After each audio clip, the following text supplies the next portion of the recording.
Привет, народ. Вот халтурку мне подсуетили.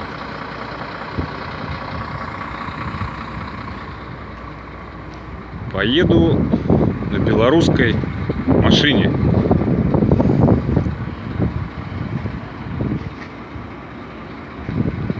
На подмену просили. Я говорю, мало мне 2 на 3, так вот мне еще нужны на подмену.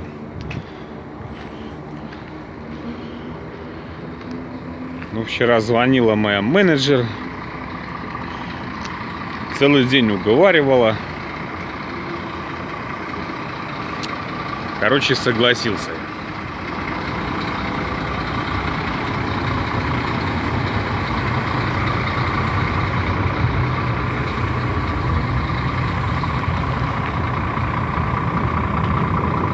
Наша база.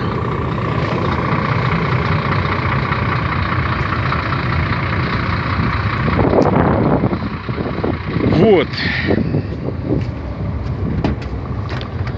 Тоже РФ, в принципе, ну не то, что в принципе новый. Но сам факт, что машина чужая, это уже меня убивает. Я ненавижу ездить на чужих машинах.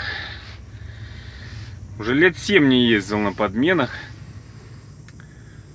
Ну вот упросила.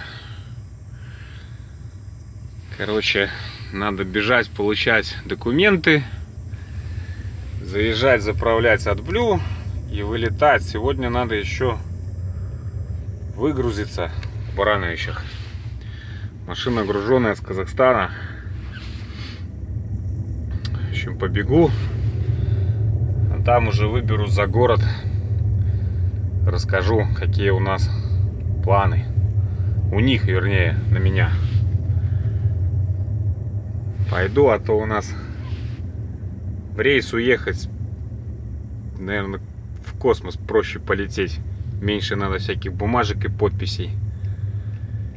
Так что надо идти заниматься.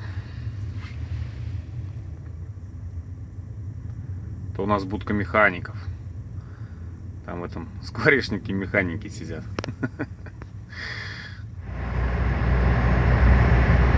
Вот, выхожу на М1.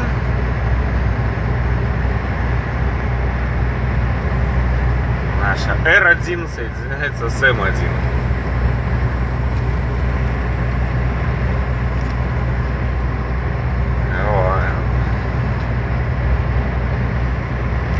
Вот что хотел сказать по поводу подмен. Я на подмены уже не ездил лет 7. Принципиально причем. Когда я сюда устроился, первые 2 года, ну, мной как молодым пареньком, затыкали все, что можно, да и что нельзя тоже. Мы работали вдвоем на одной машине, я делал круг на своей, приезжал, отдавал напарнику. Буквально день-два давали посидеть, а то и не давали. И все, и ехал на подмену. Либо на Европу, либо полностью на круг. Короче, скакал как сайгак по этим машинам. В те времена как бы это, молодой семье деньги были нужны. Платили совсем по-другому у нас. Кстати, дойду от темы, вот хотел показать. Вот у нас с правой стороны вот это гостиничный комплекс. Здесь вот такие горки сделаны. Можно на лыжах кататься, на санях разной высоты. Вообще тут такой комплекс шикарный. Озеро здесь есть, дорожки. Обалденный такой. Бабла здесь вложено.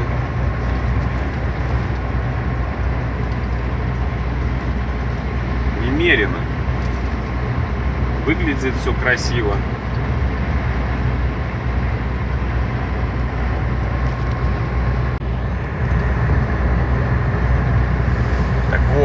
отошел от темы, рассказывал это. В общем, ездил на этих подменах, но потом надоело.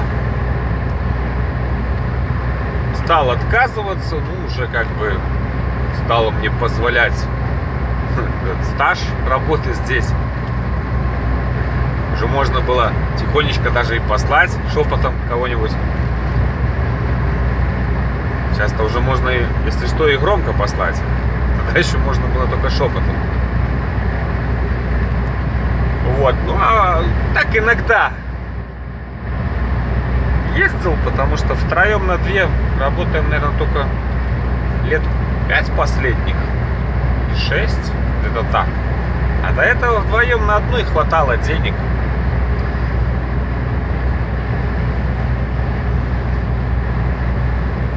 Ну, а последней каплей в море было, как-то тоже попросили меня съездить. Вот это, говорю, лет 7 назад было. А что-то машина пришла поздно, уже было темно, вечер. Ну, как я ее принимал?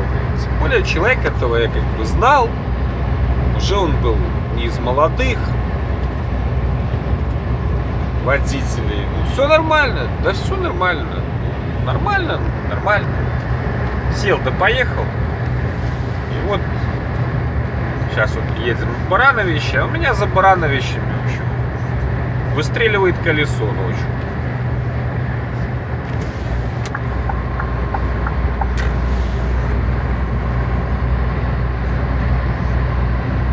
Ну, выстреливает.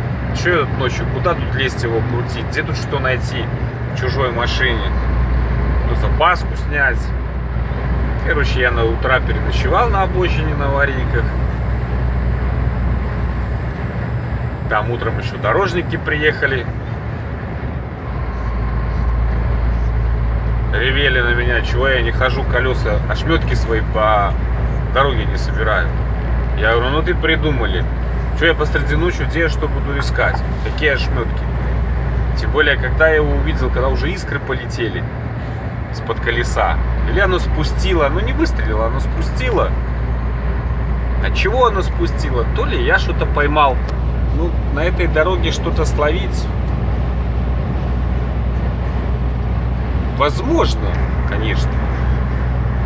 Но как он потом мне, этот чувачок, признался, что оно у него и до этого спускало. Он его подкатывал. Но так как все у нас, как всегда, происходит в спешке, быстрее, давай, ехать надо. Он приехал поздно, а выезжать нужно.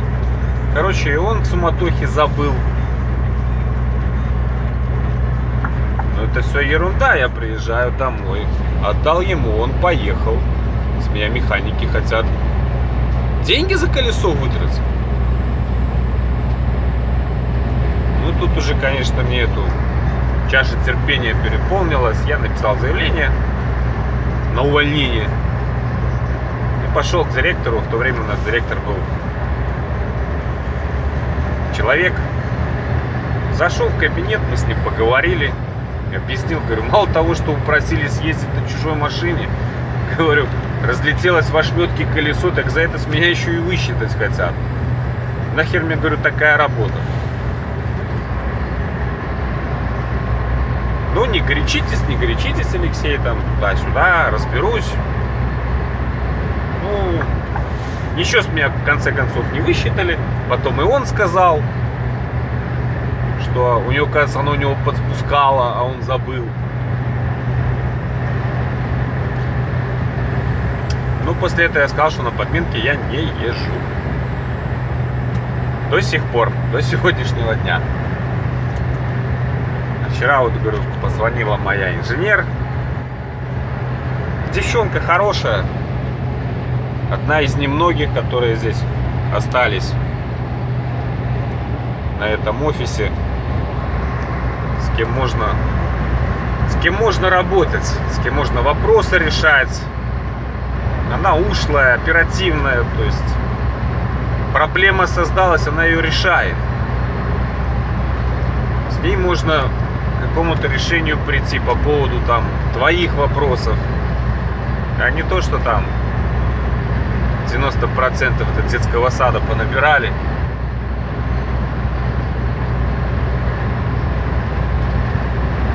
У них 2 плюс 2 – 5. А не то, что какие-то серьезные проблемы и глобальные вопросы решать.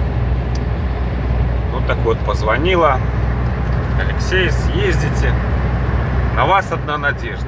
Ну а мои, получается, сегодня оба. Один в Италии на Алмату грузится. Второй Андрюха. Не знаю точно.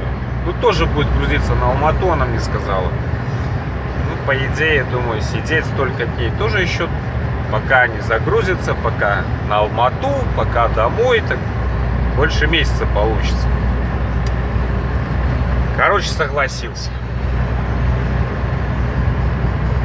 Ну и вот сейчас первое, что надо сделать, разгрузиться в Барановичах. Машина, груженная из Казахстана, текстилем. Вот лячу на выгрузку.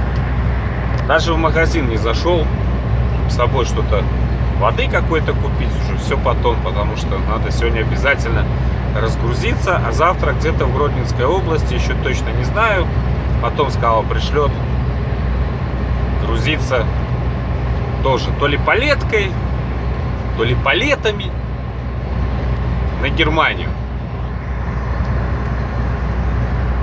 Что вот такие дела. На спальнике вон, если видно, все валяется, все покидал, ни сумку не разбирал. Даже собойку, что жена собрала, и тут даже в холодильник не засунул. Потому что не успеешь выгрузиться, будет беда. А тоже мы там, понятно, друг другу машины передаем. Сколько топлива там? Столько. Все, никто, мы друг за дружкой никогда не проверяем. Мы уже втроем давно работаем, вот именно в таком составе. А здесь, пока машину принял, то надо то солярку померить. Ну, помню предыдущую ситуацию, обойти эту машину, хотя бы визуально эти колеса посмотреть. То все. Ну, в общем, все это, процесс затягивается.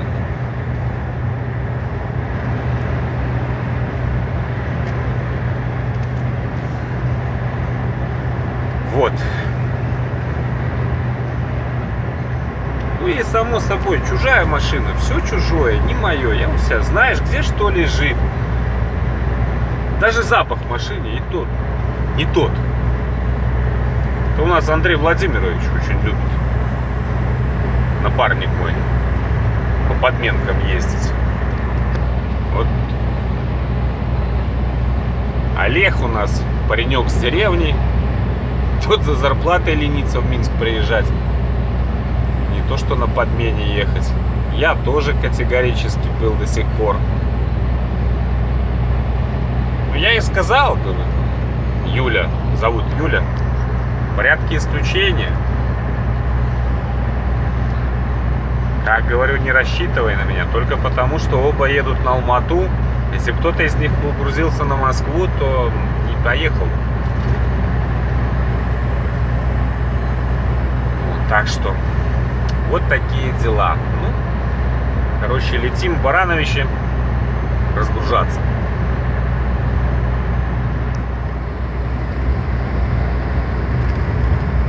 Ну вот уже и баранки.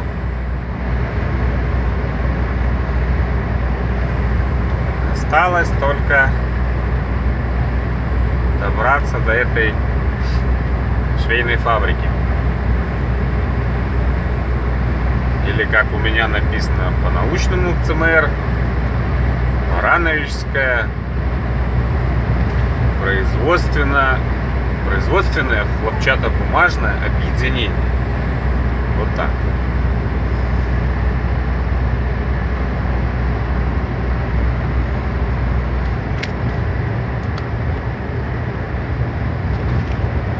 Все, съезжаем.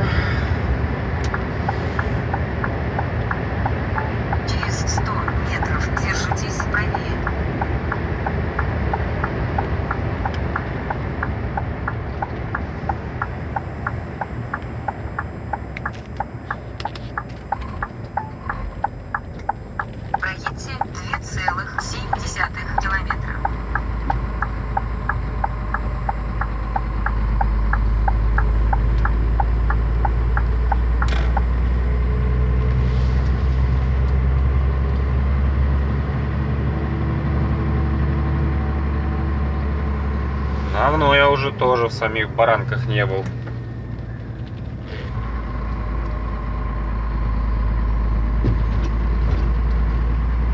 Последний раз, я уже не помню, как-то грузился на мешке.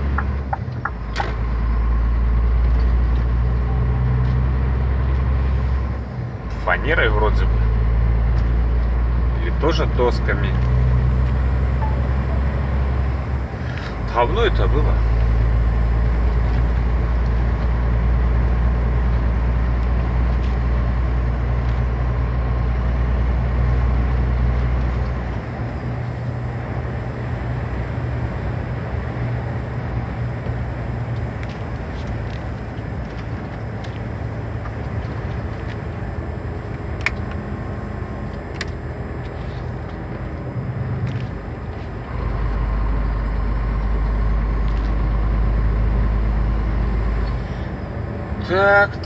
Так. Ну, время-то у нас еще 2:30. Я думаю, что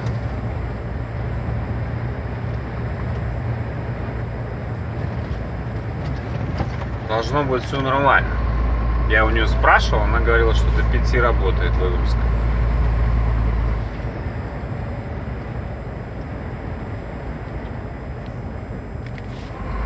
Так, ну нам пока надо прямо в центр. У меня знаков пока не вижу никаких. О, Барановичи. Грузовикам написано налево. Ну, поедем прямо.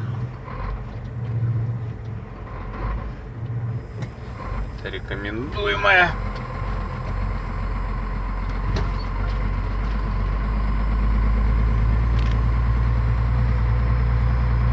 Так, слева нет никто, справа тоже.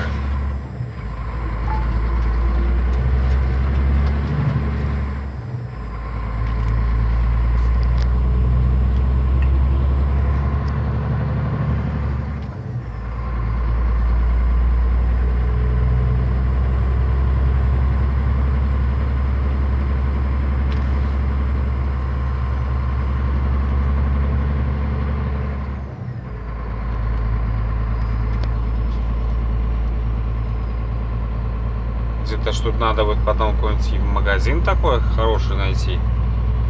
Побольше.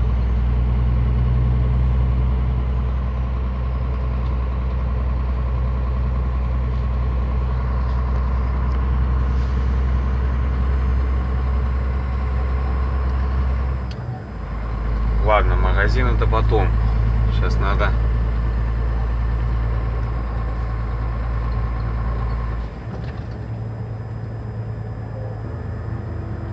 Так, Маша говорит налево. На следующем повороте поверните налево.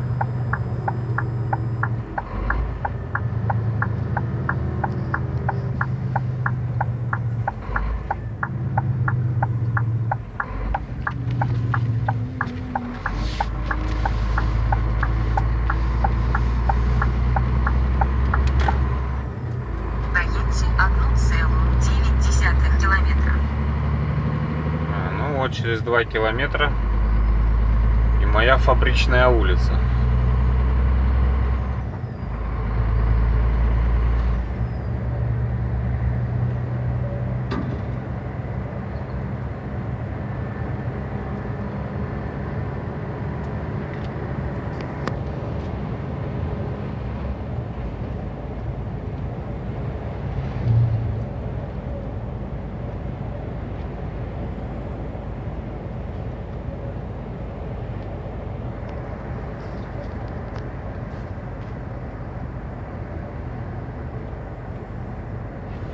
Вот и какой-то магазин тут слева. Может, я сюда же и буду выезжать. Мартин какой-то. Мартин.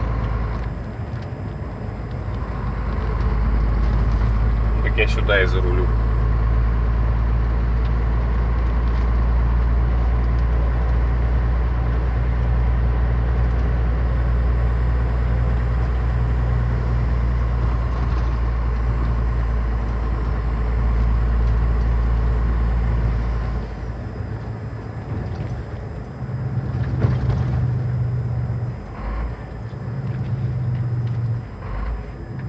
нас народу с Барановичем много работает на ферме.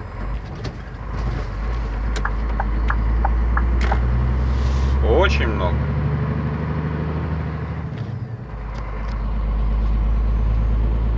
Кстати, моя вот эта инженер, ведущая моя Юлька, тоже отсюда. Ни хрена в Баранках работы нету нормальной. Все пытаются как-то в Минске прижиться.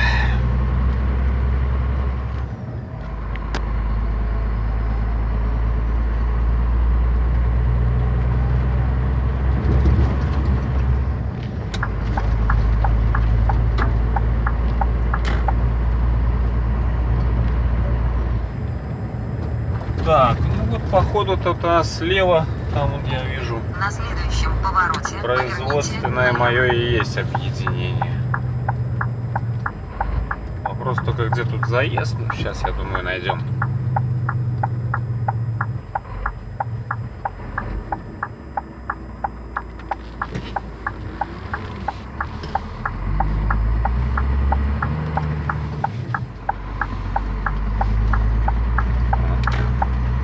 Готовьтесь Ай, Барановичский. в конечный пункт через 320 метров. Значит, делал тут недавно в начале ГАИ Барановичский. Или отдела, или вообще всего. Потом расскажу, если не забуду. Так, 5-й. А мне надо 7. Вот 5-й дом.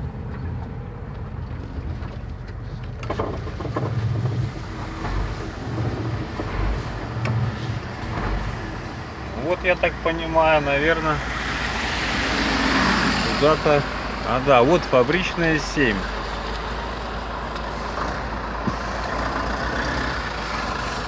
Слышишь, сюда заезд, это сюда заезжать, да? Да, спасибо. Вот, чувак говорит, что мне сейчас сюда налево. Меня человек пропускает. Паркинг для грузовиков нарисован, главное, мне нравится. А стоят одни легковые. А здесь стоянка запрещена. Нам она и не надо.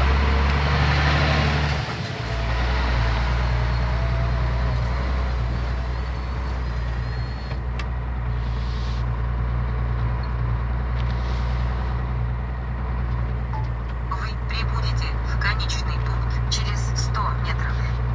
Ну вот, наверное, да, вот ворота какие-то, проходная, въездные ворота.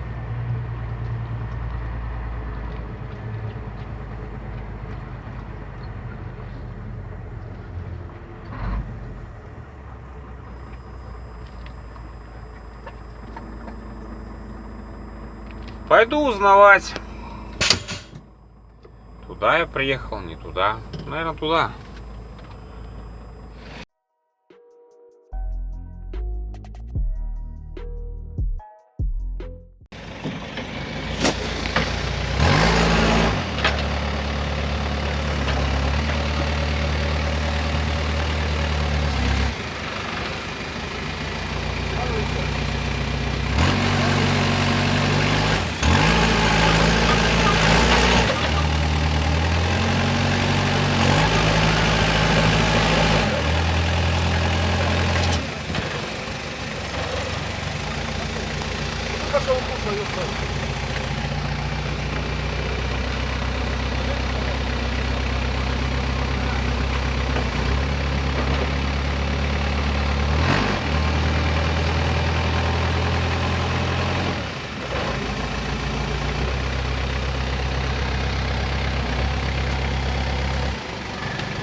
Вот такую вот хрень я привез. Хлопок. 94 таких тюка.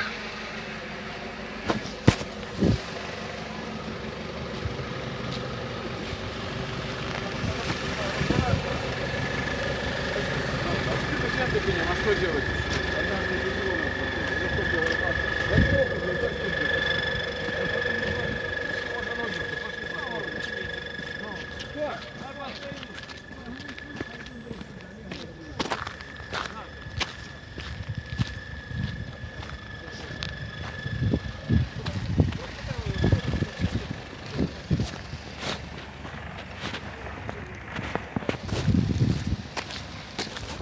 Пойду порядок в кабине наведу. Отца бойку в холодильник спрячу.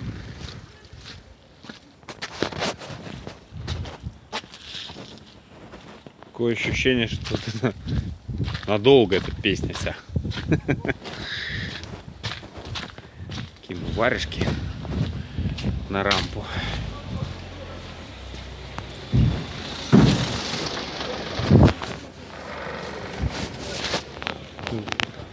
Тут как в СССР. Я зашел там в управление, так здание, как при Советском Союзе еще. Старенькое такое, все обшарпанное. Ах.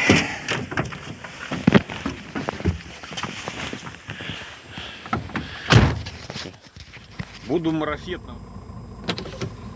Ну все, я разгрузился. Езжаю от склада. Вон они куда свозят лен этот, и не лен этот.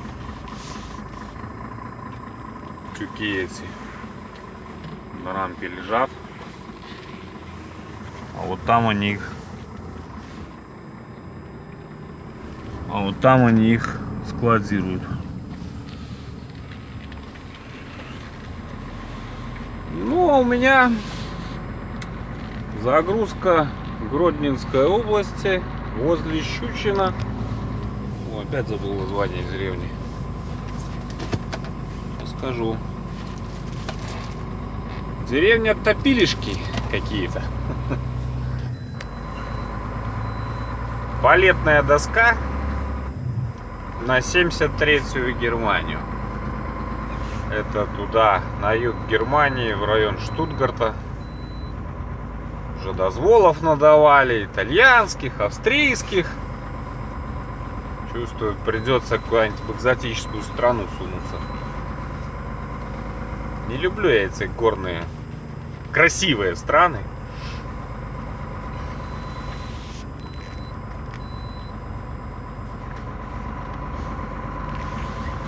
Ну а сейчас вот с завода выйду. До загрузки 155 километров.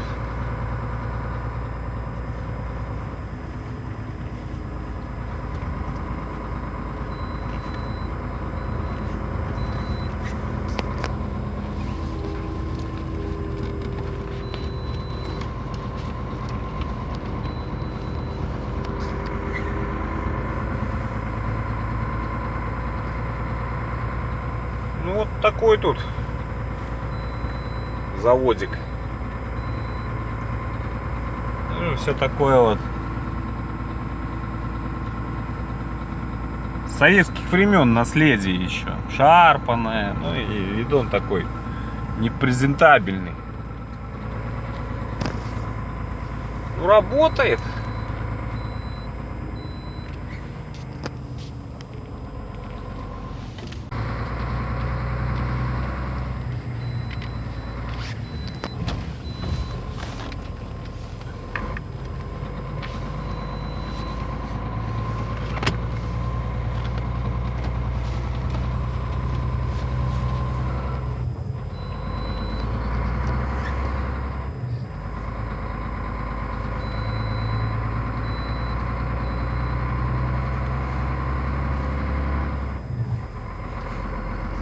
Вот эта тетя меня разгружала. Ну как, была кладовщицей.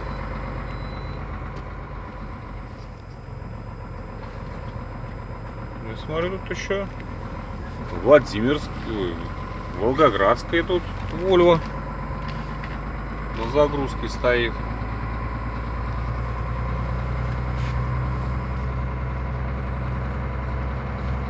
Поляки грузятся. Или выгружаются поляки. Поляки, наверное, выгружаются.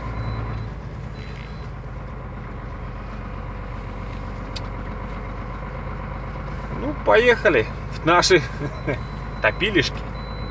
Или в топилишки, как это там правильно. Хрен его знает.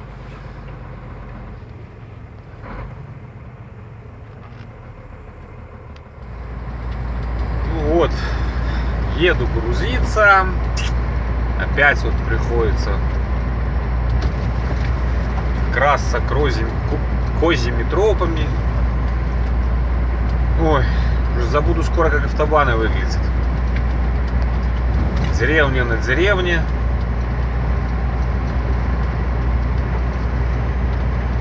Это я с Барановичей еду в сторону Щучинска.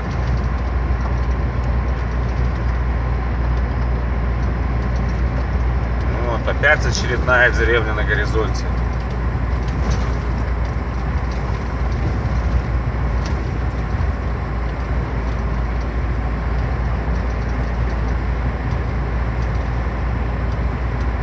Уже слышал сегодня, что в Австрии какой-то кусок придумали объезжать, когда там со стороны Италии идешь домой. Что-то они там уже навыдумывали, эти светлые в кавычках головы.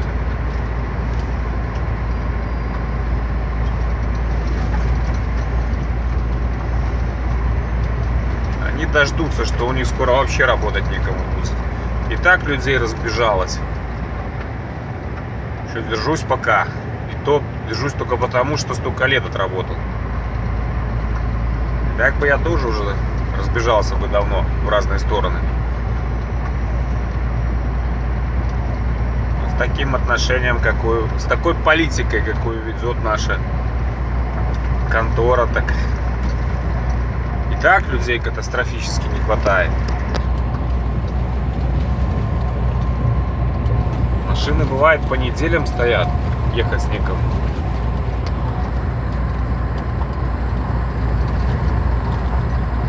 А они все экономят. Другие фирмы по автобанам катаются, и нормально. И всем хватает. А этим все мало. Все мало. Воруют много, наверное. Сами. А чтобы покрыть свое, то, что воруют или там натупили, таких дешевых загрузок понабрали за малые деньги. Как эти бабки компенсировать? А вот давайте водителям заставим по гравейкам ездить.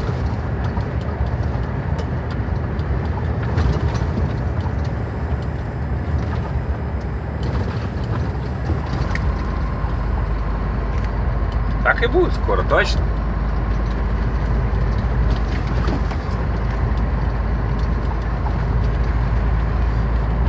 Ой, о, казахстанский пейзаж какой-то прям.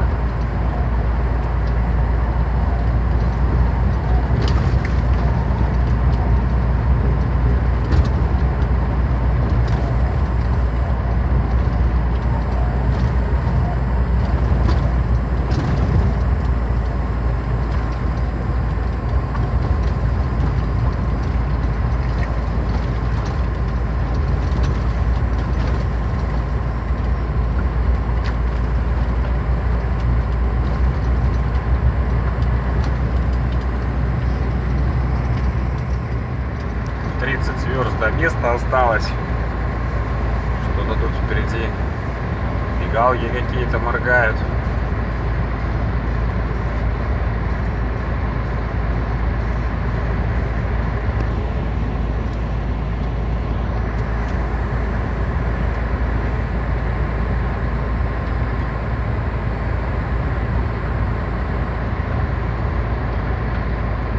Так, гродненские полицаи вахту несут.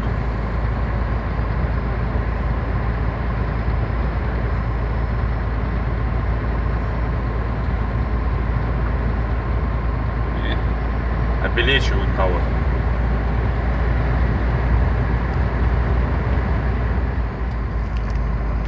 Так, ребят, вот он и Щучин уже.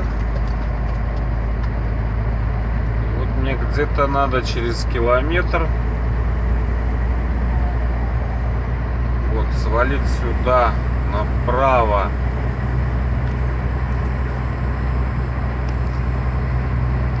кострину какую-то.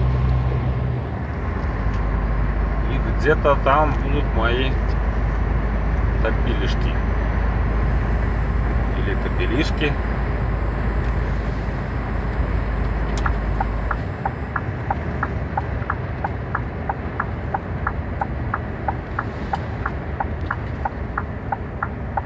Где-то недалеко совсем. Напарник тут грузился. Говорит, повернешь направо. На следующем повороте поверните направо. И...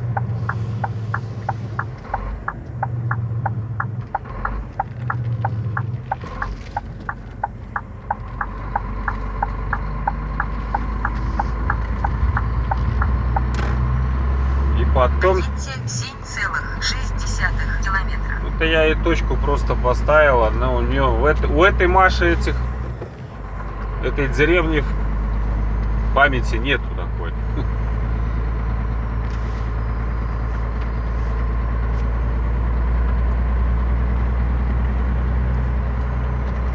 Как я по Google картам смотрел, сейчас где-то вот надо будет повернуть направо, а не с правой стороны эти топилишки.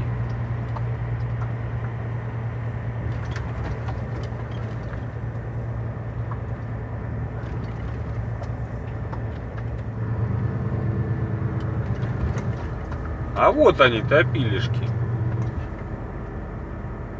И он мне говорил, что-то проедешь. Слева там какая-то вон организация. 1,5 километра и налево. Может быть, даже вот туда. Очень даже похоже. Вам не видно? Наверное.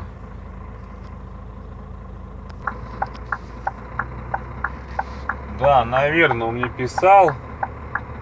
Что-то там, говорит, перед полем повернешь налево через 1,5 километра после того, как повернешь направо.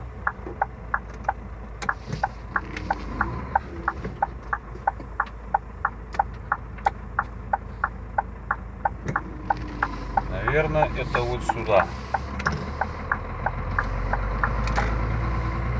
Ну да, поле.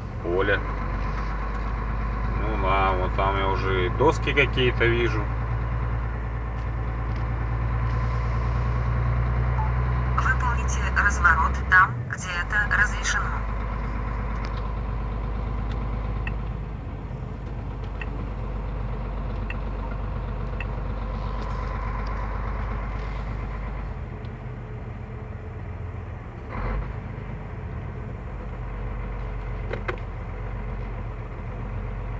Ну и надо, наверное, где-то здесь вот прижиматься или что тут мне делать?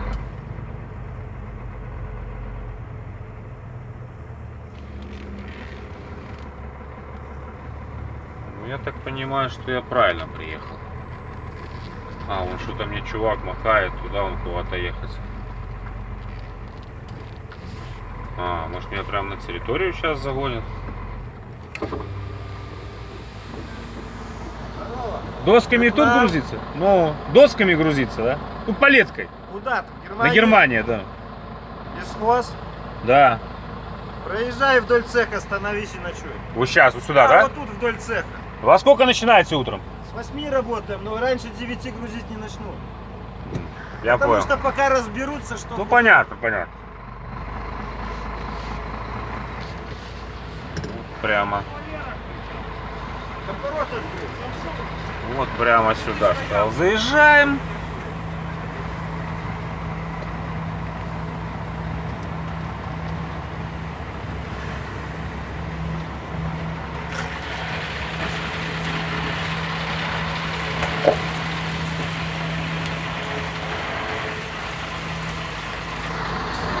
Строго соблюдайте требования по охране труда.